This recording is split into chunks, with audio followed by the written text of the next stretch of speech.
Mais je vais vous dire une chose, c'est que vous n'avez même pas gagné une bataille par les actes que vous avez posés. Ce ne sont que les échauffements qui ont commencé.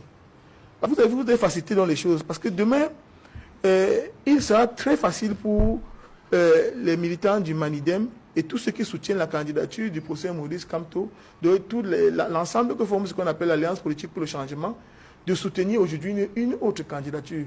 Ce sera très facile.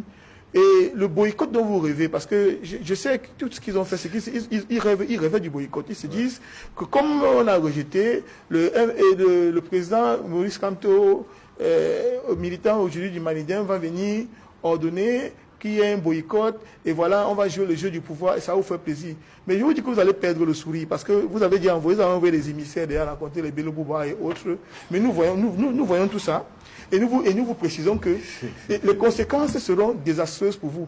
Dites-vous bien que le 12 octobre, c'est le dernier jour, c'est le dernier jour du gouvernement du RDPC au Cameroun.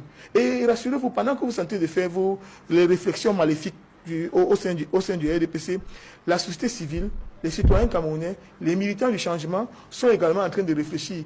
Et les citoyens qui avaient commencé à vouloir déchirer les cartes là, ils ont compris que c'est une erreur stratégique. Ce serait jouer le jeu parce que déchirer les cartes, boycotter à l'heure actuelle, sans que ce ne soit une décision qui est prise en toute légitimité, en toute volonté, serait jouer le jeu qui est le vôtre. Maintenant, nous prenons le contre-pied. Nous allons soutenir les candidats, une candidature qui va vous faire mal.